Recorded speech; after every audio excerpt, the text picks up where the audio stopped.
Well, welcome everybody. This is designed to introduce you to the course, just in terms of a little bit about me, the instructor, but more importantly, the organization or the frameworks for our 8 weeks together in the introduction to Ed Leadership 8324. This is a course in ethics and leadership, and I know that brings to mind codes of ethics and bad behavior and things like that, which is certainly one element of ethical leadership. But we're thinking much more broadly than that in terms of it is a professional ethics in terms of actual decision making, not just the formal kind of follow the rules and stay out of trouble ethics. We're talking about something much bigger than that in terms of frameworks for making decisions that are considered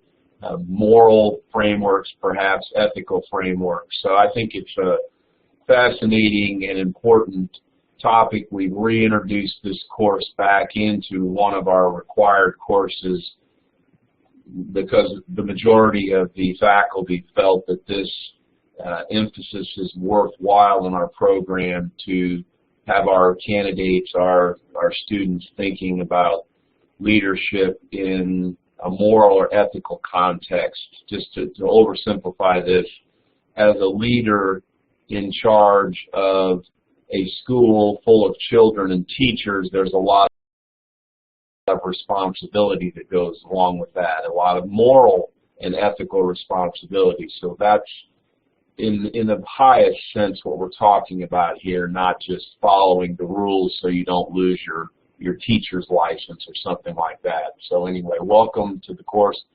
My name's Andy Nixon. I'm an associate level professor here at West Georgia. I've been here 8 years now, just finishing up my 8th year, and I'm tenured and have, I think, had some success in blending the academics with the practical. I came here to West Georgia from sitting in a superintendency, so I have 20 years of practical experience in K-12.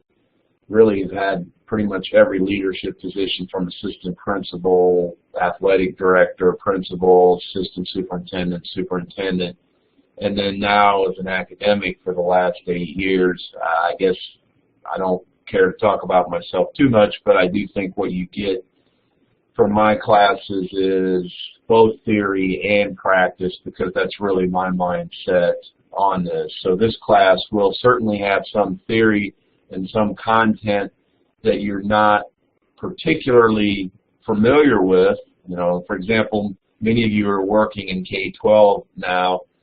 You're all familiar with collaboration and professional learning and using data. These are all the things that are really being emphasized in all of your professional learning in the K-12 schools.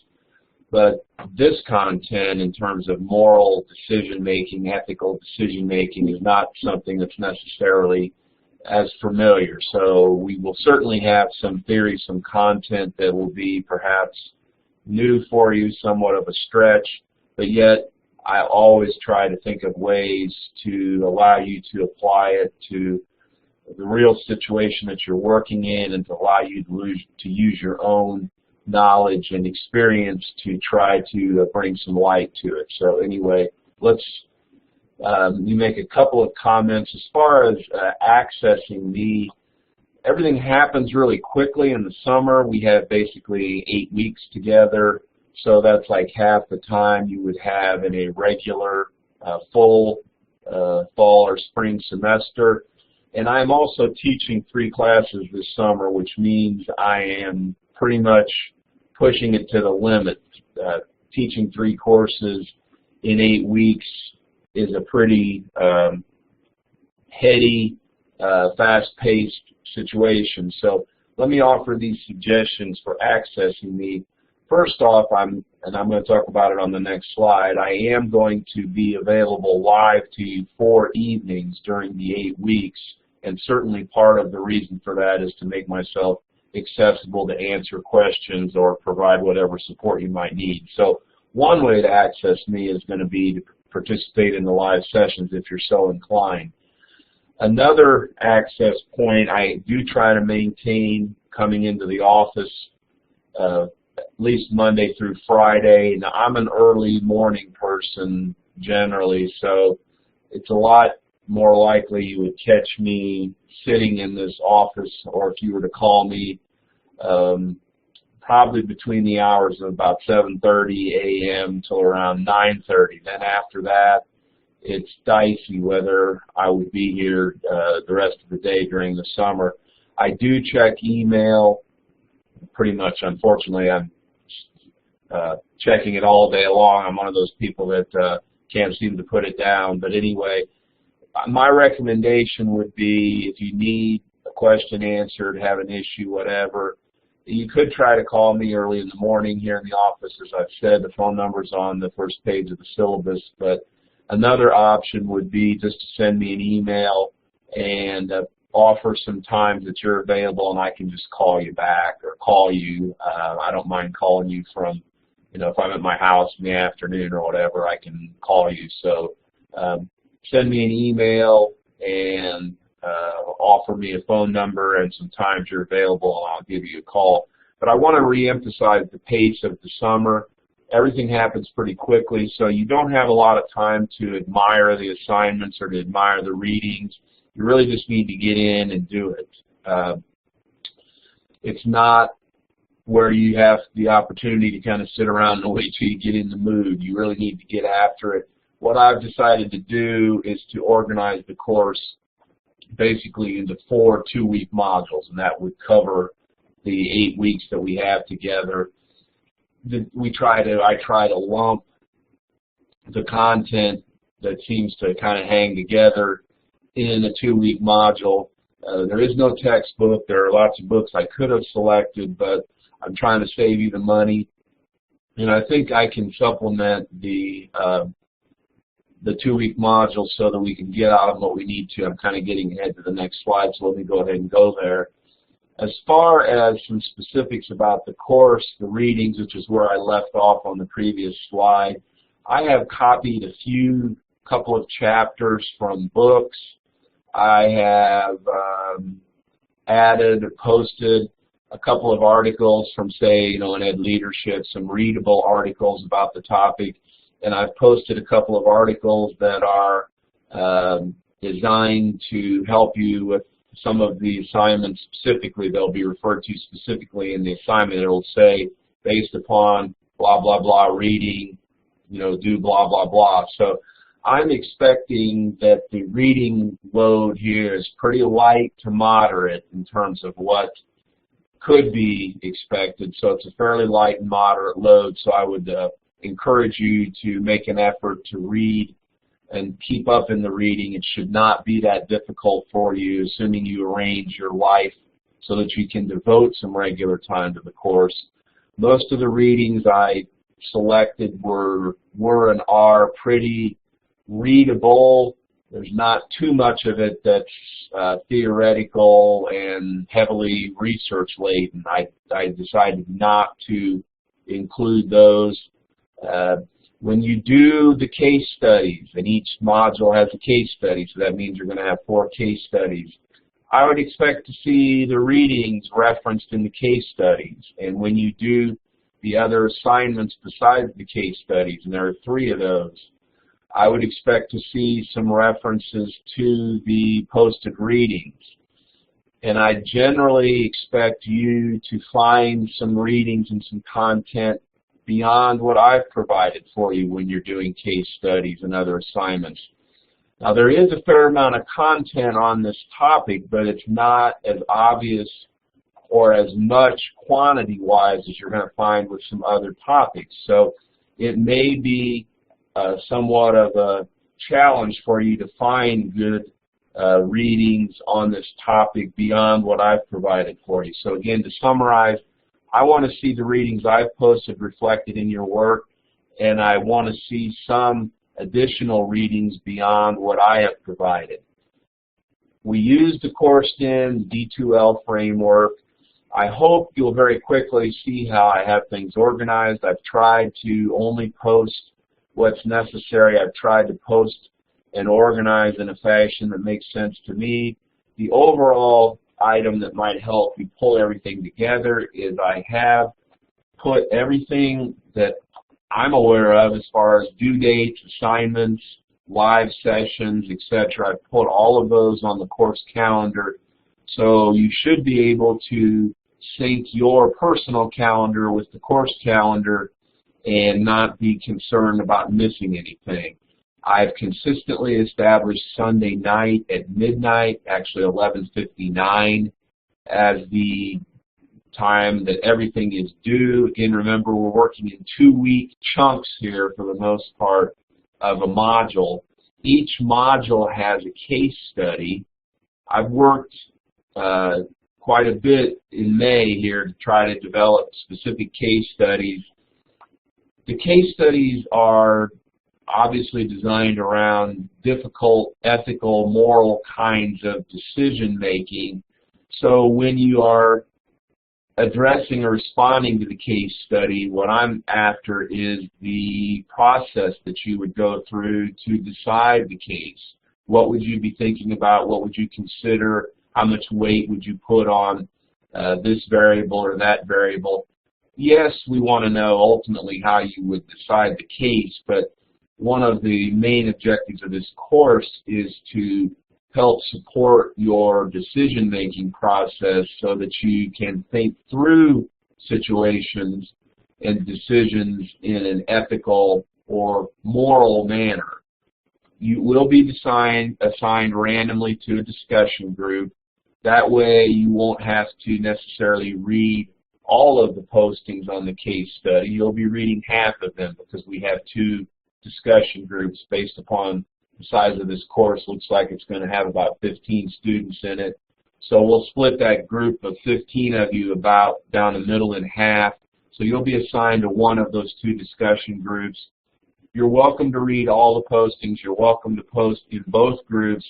But the points that are going to be assigned to you are going to be earned based upon what you do in your discussion group.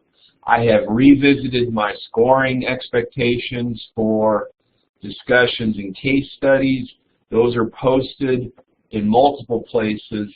I have high expectations, particularly in this course, because it's an obvious place where case studies would be the primary method to learn and think about these decision-making processes. So a lot of weight is being put on these case studies, and in fact, they're half the points for the semester for the course. So there's high expectations in terms of your performance on these. So please make sure you have looked over the scoring expectations. And I've added one piece, particularly for this course, but it's one I'm going to use in all my courses, something along these lines. One of you has been assigned, and it's just done randomly. I don't have any method or any magic to how this was done. One of you has been assigned as a summarizer for each case study, meaning you're not required to participate in the basic case study. When the case study nears the end, and each case study lasts for approximately 14 days, we have 2 weeks for each case study, as the summarizer, if you've been selected as the summarizer, your job on day 13 and 14 of the case study is to identify what has been the consensus within your discussion group in terms of the case. What's been the consensus process?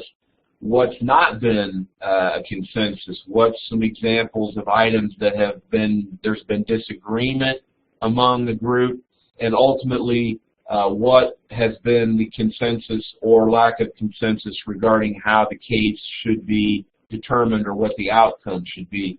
So your job as the summarizer, and this is detailed in Module 1, your job really is to bring synthesis to the discussion that's been going on for 13, 14 days. So you come in at the end and you try to put it all together for your discussion group in terms of what's been said, what's been agreed to, what's not been agreed to, what are the salient important points, etc. But you are welcome to participate fully in the discussion, but as the summarizer, your points are going to come for accomplishing the task as the summarizer, not necessarily the first 12 days of the discussion. There are 3 other assignments that are detailed in the Dropbox. There'll be some voice instructions there. There'll be some written assignment sheets. There'll be scoring rubrics. There'll be frameworks for you to use. Each of the assignments in the course and the discussion groups are tied specifically to course learning objectives. So basically, to earn your points in this course, you've got 4 discussion groups and 3 other assignments. I think it's a very reasonable workload for the 8 weeks that we've got. But on the other side of that, 8 weeks moves very quickly, and I know many of you are still working and are busy in the summer with your jobs, not to mention other things you might want to do in the summer. So there's no time, even though we have a very reasonable workload in this course, there's really no time to waste in getting right in on this. And then finally, as I mentioned previously, I offer 4 live sessions. Some of this content is abstract, somewhat difficult, and somewhat theoretical to some extent. So to support the content, knowing that the readings probably alone are not enough, I will be doing 4 live sessions, plus there's another session I'm going to do not live, but it'll be available to you your first day in the course, which I do some lecturing, really because I think it's necessary in this course. It won't be long lecturing, but I try to make specific points about the content in those live sessions. I then try to make some specific comments about assignments and give any feedback that would be useful about the assignments. And then the third thing I try to do in those live sessions is to respond to any questions you have or to provide specific support you might be requesting. So during the 4 live sessions, I will work to share more content, and I would expect to see that content in your case studies and in your assignments as well. And I will then discuss the assignments, and then the third thing I'll do is provide some support to you. I do these sessions in the evening, assuming many of you are working during the day, even though it's the summer. You're not required to attend the sessions. I don't take attendance at the sessions. If nobody comes to the sessions live, that's fine. There is a recording that will be done of each of the sessions. You'll be able to access the recording right after I finish the session, and you can watch the recording at your convenience. But you would be expected to watch the recording because you're expected to apply the content particularly to your case study responses. I've made that as useful as I can to you in terms of putting you in control of whether you want to do them live or whether you want to look at them as recorded. I choose to do this instead of posting lectures. I think I can achieve the same thing plus make myself accessible to you by doing what would be considered the lectures live. So you can watch them live or you can watch them taped. So that's what I wanted to share with you. Again, is when we go back to where we started here to try to introduce you to the course. Hopefully you feel a little bit more aware of what I'm expecting. I think the best thing for you to do is to dive right into the CourseDen site, click on everything, try to find everything, try to understand the organization that I've put together for the course. If you're having any technical issues, I've posted on the news page the places for you to get some help, get that help right away. Let's not have you struggle through technology for 3 or 4 weeks of only an 8-week course. We don't have time for you to have to struggle with that. So again, welcome. I'm pleased to work with you, and I hope we have an enjoyable experience. I'm looking forward to it. So we'll see you down the road.